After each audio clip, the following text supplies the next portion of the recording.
Os 3 dias foram frenéticos, evidentemente, presidente Maduro da Venezuela, que reduziu o Guterres da ONU a um ratinho na mesa, porque a ONU é impotente. Os BRICS, a longo prazo, se transformem na verdadeira ONU. Bom dia, tarde, noite, madrugada, e não tem mais Rússia, não tem mais Kazan, não tem mais BRICS. Eu estou de volta ao inferno. Portanto, bem-vindos a Otanistão. E olha, a canequinha do Donbass está bravíssima aqui também, mas ela continua sobrevivendo no Afeganistão, o que é um milagre, na verdade, né? E ao lado dela tem a minha amiguinha da Buriátia. A minha amiguinha da Buriátia está perplexa com o que ela está vendo do Afeganistão. Ela, por enquanto, ela não consegue manifestar o seu espanto absoluto para a degradação da vida no Afeganistão. Então, breve teremos uma opinião em primeira mão da bonequinha da Buriátia. Bom, eu vou ser franco com vocês todos. Eu nem sei o que eu vou falar hoje, sinceramente.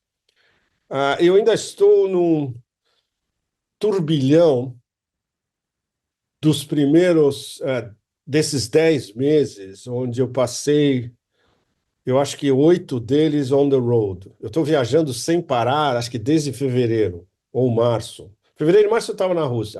Abril, digamos. É abril sem parar. Ah, Rússia várias vezes, Sudeste da Ásia, Hong Kong, Iraque, Doha, Itália, tudo. São Petersburgo, Vladivostok, Kazan 2 vezes. Bom, e a gente pode, de uma certa maneira, dizer que o grande trabalho desse ano ah, foi, em parte, concluído na cúpula dos BRICS a semana passada em Kazan. Tudo que estava acontecendo de importante esse ano estava se direcionando para a cúpula em Kazan na semana passada, que o julgamento é complicado, porque é muito difícil sintetizar em algumas palavras, ou inclusive em um texto só. A minha coluna sobre a cúpula e o final da cúpula saiu nessa segunda-feira. É uma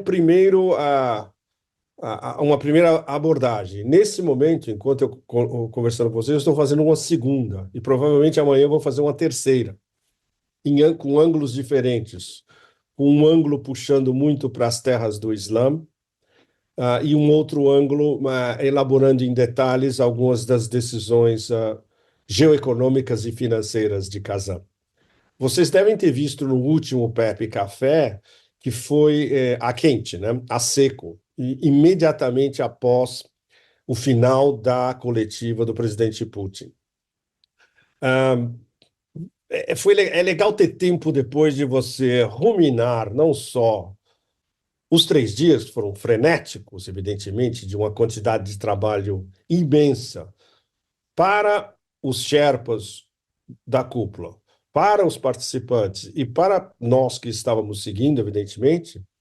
Aí, no fim de semana, eu estava em Istambul, basicamente refletindo sobre a enormidade do fenômeno. E andando à meia-noite em torno da renovada, ainda não completada, a renovada Mesquita Azul, em silêncio. Meia-noite não tem ninguém andando na rua em Istambul. E fazendo um paralelo, o Kremlin de Kazan e a Mesquita Azul em Istambul. Kazan é na Rússia, que é considerada a terceira Roma. Moscou é a terceira Roma.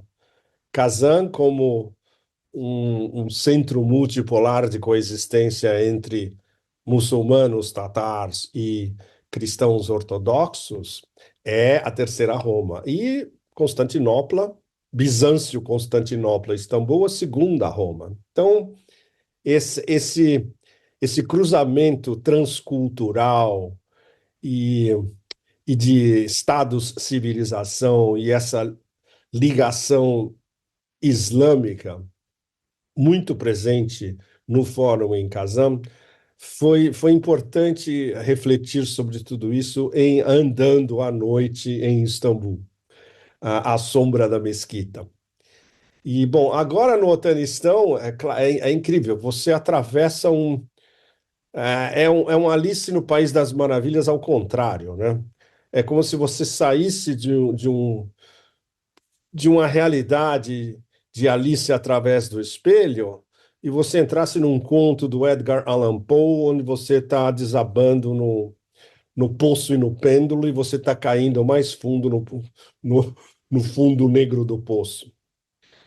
Desde que eu cheguei aqui, eu nem saí de casa, eu estou reorganizando meus livros, reorganizando a vida depois de 8 meses on the road.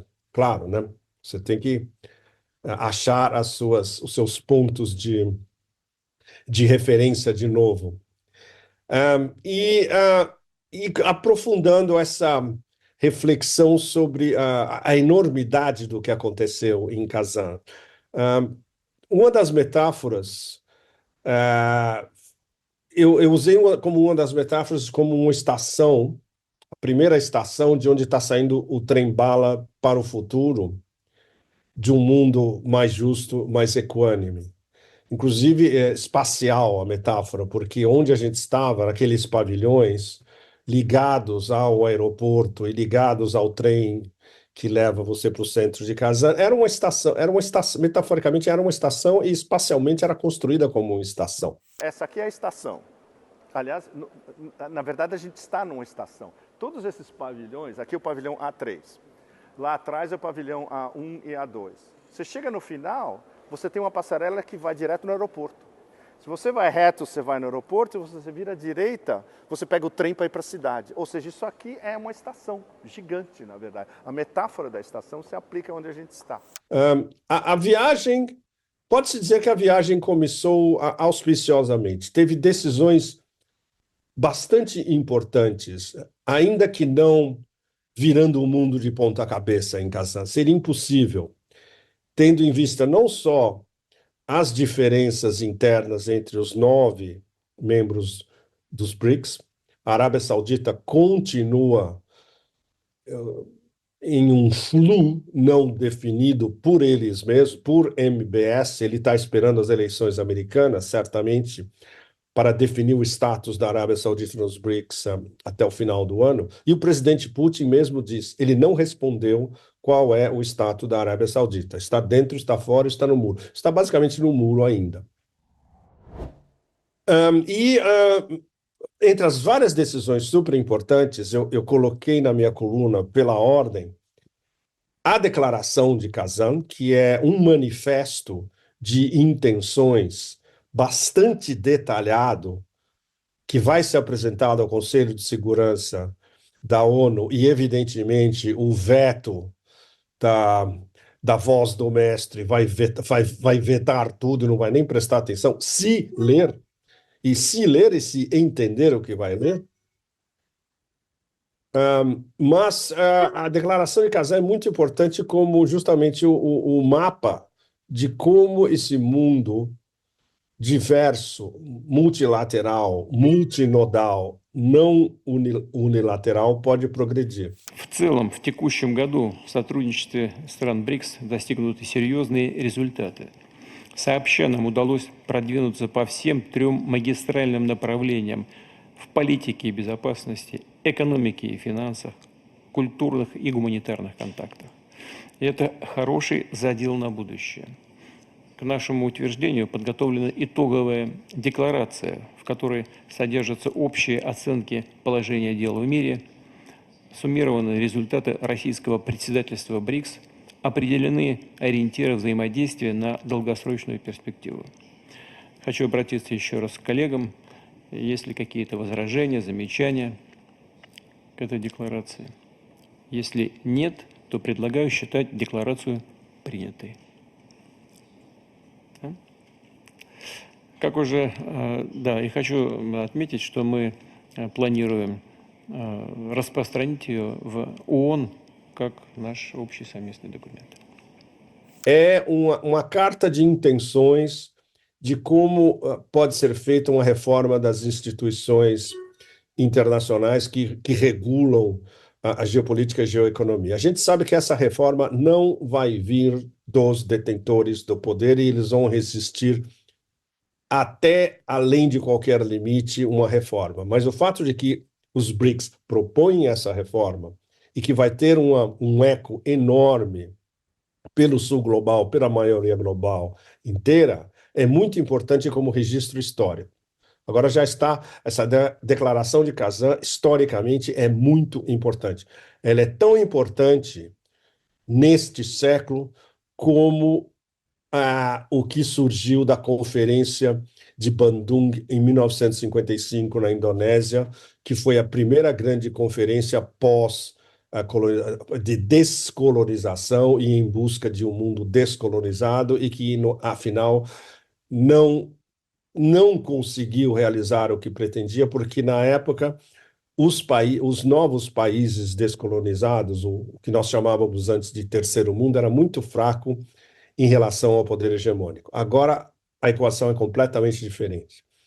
O poder hegemônico está mais, vocês todos sabem, em um processo de esfrangalhamento, digamos, agressivo e em diversos limites, em diversos vetores, na verdade, e a ascensão deste mundo multinodal, multipolar, guiado pelos os principais condutores, é uma realidade que ficou absolutamente impressa para a maioria global, praticamente inteira, na semana passada em Kazan. E provocou imensa irritação no exímio norte global, também definido por imbecis burocratas da União Europeia como o jardim.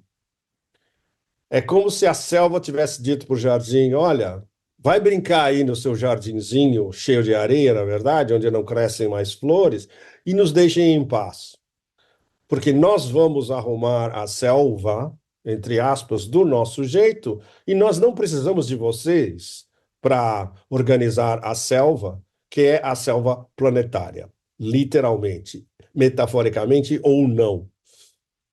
Então, tudo isso ficou. A simbologia em Kazan foi muito importante. Eu venho frisando isso desde a semana passada. O fato de que a imagem icônica do fórum, não só semana passada que vai ficar para a história, os minaretes da mesquita anexa ao Kremlin de Kazan.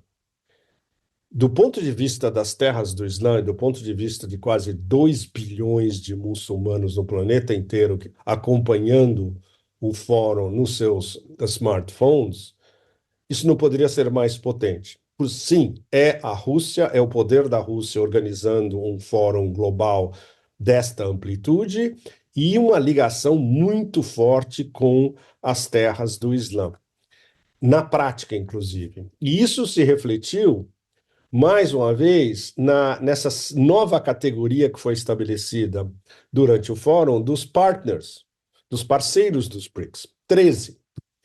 E entre eles tem várias nações das terras do Islã. Por exemplo, entre os 4 grandes potências e grandes potências do século XXI do Sudeste da Ásia que entraram como parceiros, tem Malásia e Indonésia. Na Ásia Central, que entraram finalmente 2 da Ásia Central, os 2 principais componentes do Heartland, da Ásia Central, do centro o centro da Eurásia dentro da grande Eurásia, Uzbequistão e Cazaquistão. E, evidentemente, a Turquia, extremamente importante.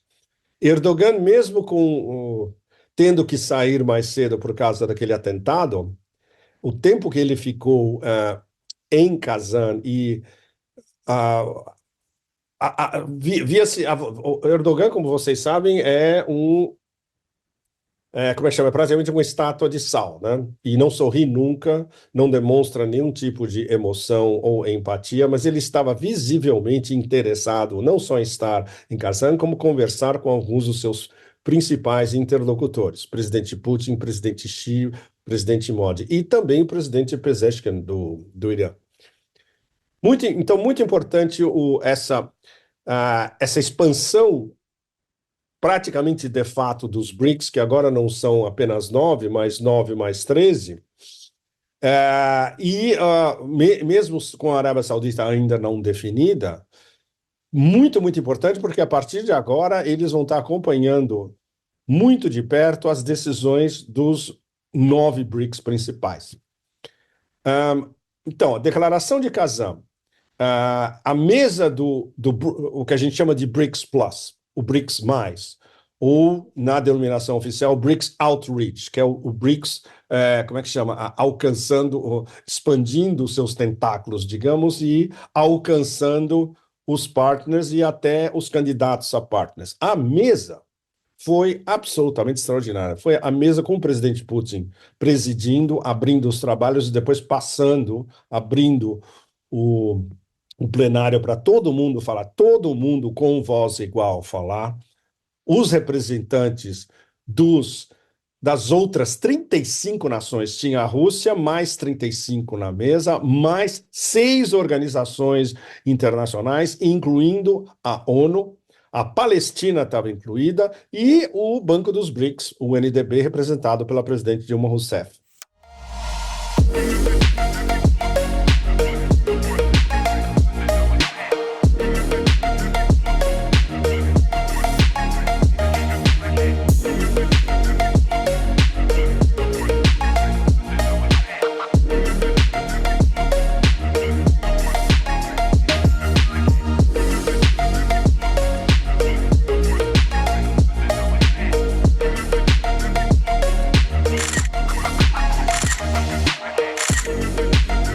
Essa sessão, que durou quase 3 horas e meia, 3 horas e 25, foi uma das sessões plenárias geopolíticas mais importantes, pode-se dizer, dos últimos 100 anos, para parafrasear Xi Jinping quando encontrou Putin no ano passado na saída, a famosa frase.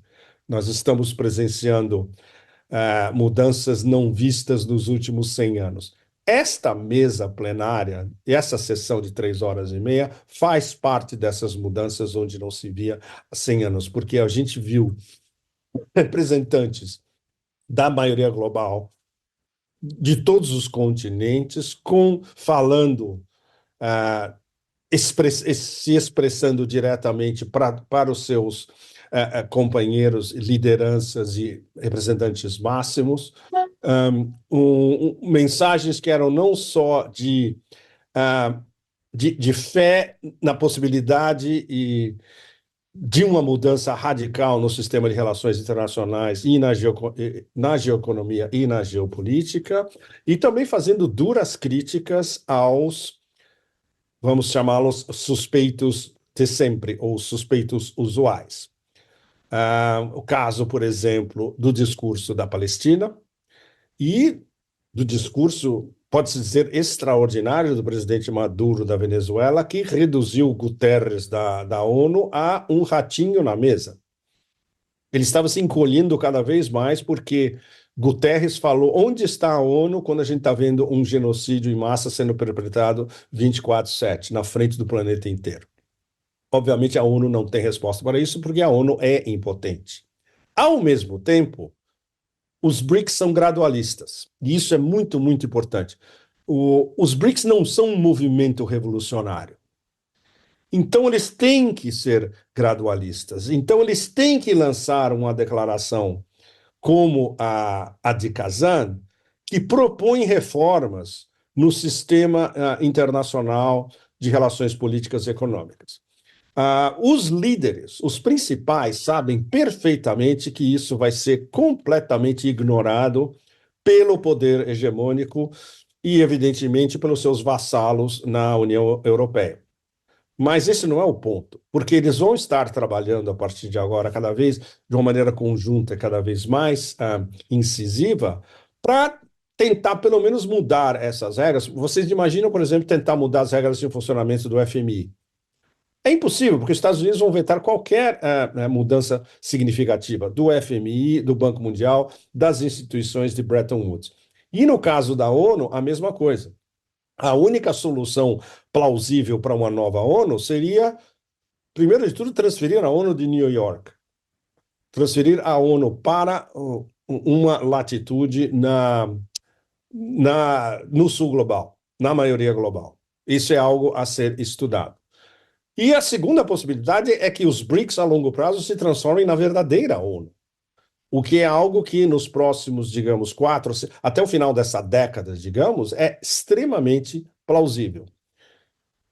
Isso vai, evidentemente, ao encontro de uma massa de críticos, alguns relativamente informados, mas a maioria totalmente mal informada, que basicamente qualificou a cúpula na semana passada como um blá blá blá que não leva a lugar nenhum. Esse blá blá blá que não leva a lugar nenhum está levando ao início de uma mudança radical no sistema internacional. E isso tem que ser, não pode ser de outra maneira a não ser gradualista, porque não existe uma ideologia BRICS.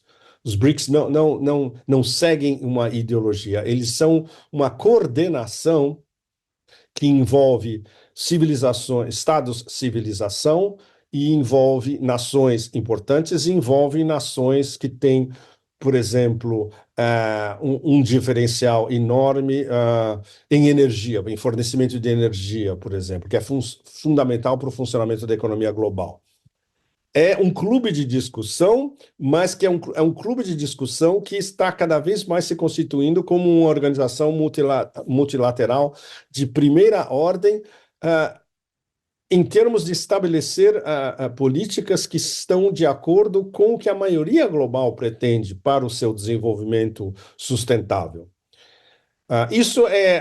Entender isso do ponto de vista do poder hegemônico e do ponto de vista do otanistão como um todo, é absolutamente impossível. Eu me dei o trabalho de, na verdade, em 5 minutos, escanear um pouco as manchetes na França e a cobertura de TV na França. Mais do que 5 minutos, mais de 5 minutos aí já é masoquismo extremo. Foi mais do que suficiente para ver que eles não entenderam nada do que aconteceu na semana passada e, pior ainda, não só não entenderam, como disseram que não tem a menor importância. Bom, a irrelevância é do Ocidente em tudo isso. O nosso objetivo de todos nós, pela maioria global e com um espírito crítico e vendo o que está mudando na nossa frente, é discutir as possibilidades dessas mudanças. Bom, isso é um processo que pelo menos começou a semana passada, vai se desenvolver até o final do ano, durante o ano que vem, durante a presidência do Brasil, que vai ser um problema bastante sério. Eu prefiro discutir isso quando ela começar de fato, baseada em fatos, no que o Brasil vai fazer de fato para ampliar tudo que foi discutido, resolvido e proposto em Kazan na semana passada, e pelo resto da década, especialmente, onde até o final da década o papel dos BRICS pode ser, do ponto de vista histórico, ter uma importância histórica absolutamente desmesurada. E a gente está entrando agora numa espiral extremamente complicada, porque na semana que vem, por exemplo, temos a eleição americana, que vai ser uma bomba em todos os sentidos, seja quem for eleito, seja como se desenrolar as eleições, seja as tentativas de fraude e de roubo descarado forem desmascaradas ou não. A possibilidade de um prenúncio de guerra civil total é enorme em todos os sentidos. Eu gostaria de estar no meu lugar favorito para prever eleições, que são as mesas de apostas dos cassinos de Las Vegas.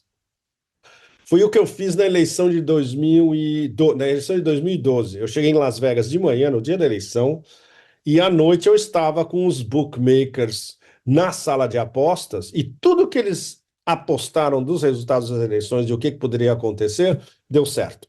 Na época foi a reeleição de Obama. O lugar ideal para estar a semana que vem vai ser, por exemplo, nas entranhas de um grande cassino de Las Vegas, como o Aria, por exemplo. E é lá que eles sabem quem vai ganhar e o que pode acontecer depois, né? Bom, e a semana que vem vai ter algo muito interessante em Moscou que eu resolvi não ir acompanhar de longe, porque eu quero acompanhar de longe comparando as discussões, a eleição americana e as discussões do Valdai Club em Sochi, onde vão fazer uma recapitulação do que aconteceu esse ano e prever o que pode acontecer após as eleições americanas, evidentemente, e com essa conflagração de fato entre a Eurásia, a Afro-Eurásia e a maioria global contra a OTANistão em decadência absoluta. Então, a semana que vem nós vamos estar centrados nisso. Essa é o substrato de tudo importante que aconteceu em Kazan. É uma experiência muito importante, muito forte, que vai ficar com todos nós que estivemos lá por muito tempo. Na última noite em Kazan, eu tive um jantar bárbaro com o George Galloway e com a sua mulher indonésia. Foi bárbaro, porque a gente, na verdade, foi uma discussão multilateral, Europa-Ásia, entre Europa e Ásia, entre OTANistão e futuro da Ásia, com Kazan como o Matrix da história, e aproveitando o fabuloso senso de humor do George, a sua vivência extraordinária como político, como comentarista, um grande humanista escocês. E foi muito legal. E no final a gente estava otimista e a gente se despediu, na verdade, rindo. O George fez uma ótima alusão. Um escocês, um brasileiro e um indonésia entram num bar entre reticências, e aí a gente fez um monte de piadas a respeito disso, inclusive as piadas que nós trocamos durante o jantar. E na saída do jantar aconteceu algo muito interessante, e que veio da população local. Um casal de Kazan que estava acompanhando o fórum como espectadores, né, a cidade deles, falando, tivemos a segurança, uma loucura, não se podia circular, é verdade. E no final, a esposa, muito gentil, sorridente, ela se aproximou de nós e falou, mas é verdade que o presidente do Brasil caiu e bateu a cabeça no chão? Bom, George e eu, depois dessa, a gente ficou rindo durante horas, na verdade.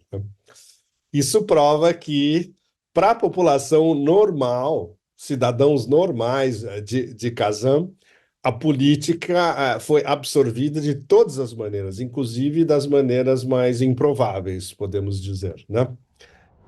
Bom, então, com essa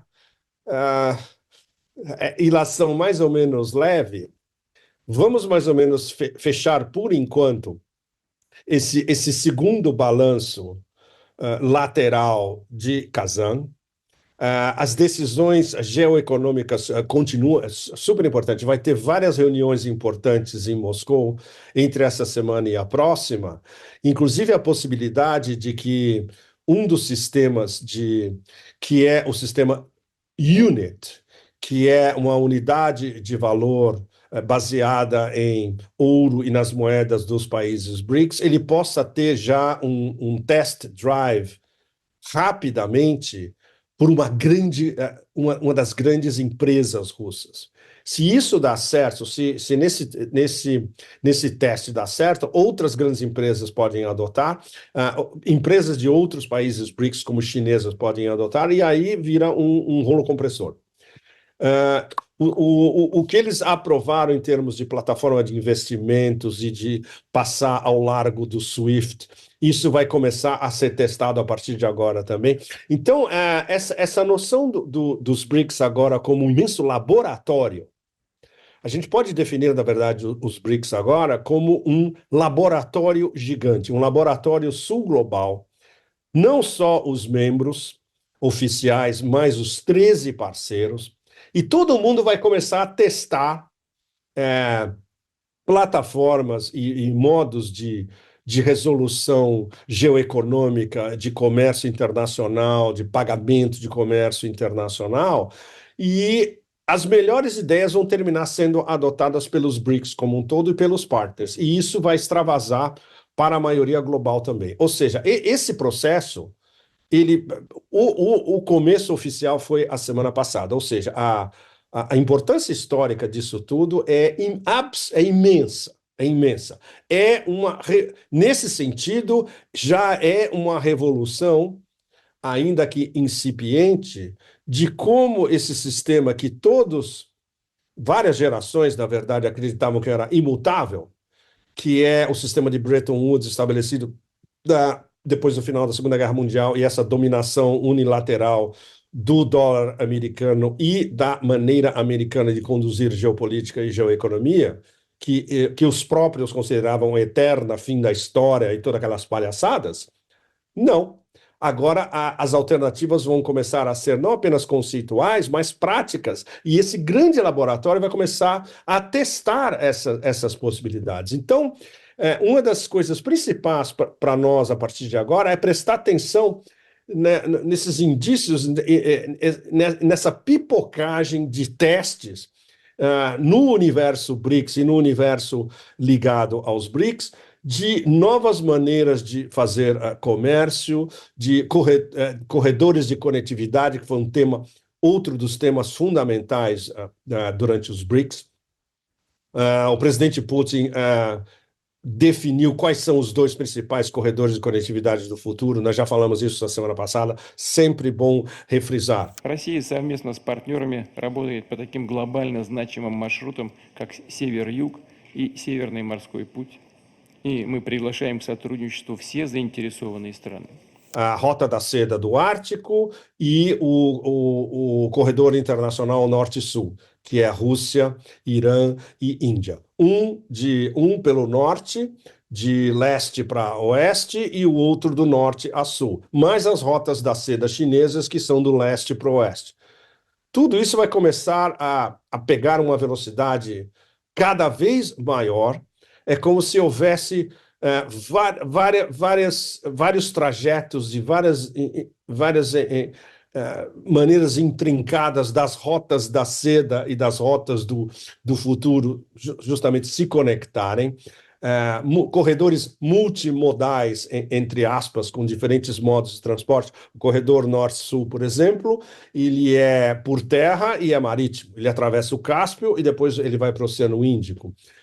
Vários dos corredores chineses, eles são por terra, mas eles têm a Rota da Seda marítima também, que pode se expandir, inclusive, mais tarde com a inauguração, na verdade, no mês que vem, em novembro, do porto de Chancay, no Peru, que vai ser uma extensão da Rota da Seda marítima chinesa, unindo Chancay a Shanghai, Peru a China, pelo Pacífico Sul. Sensacional. Então, a maneira é como se isso fosse um grande novo tabuleiro, onde a gente vai vendo as pecinhas se encaixando aos poucos, e o que nós veríamos, pelo menos, digamos, no final dessa década, é um novo mapa de uma nova maneira de funcionar as relações internacionais. Bom, eu deixo vocês com um bom auspício. É fundamental, no meio desse horror todo. Especialmente vindo aqui do Otanistão, que está basicamente mergulhado nas possibilidades mais negras para o seu futuro. Então, vamos esquecer tudo isso. Vamos manter uma cabeça auspiciosa, budista, taoísta, impermanente, equilíbrio interno, mas pensando no equilíbrio de todos. Então, inscrevam-se no canal. A semana que vem vai ter bombas, evidentemente, com a eleição dos Estados Unidos. E até a semana que vem estaremos ainda no Otanistão. Então, preparem os seus corações para mais histórias. Não histórias vamos esquecer as histórias de horror, tá bom? Histórias de um futuro auspicioso para todos nós. Obrigado a vocês todos e até a semana que vem.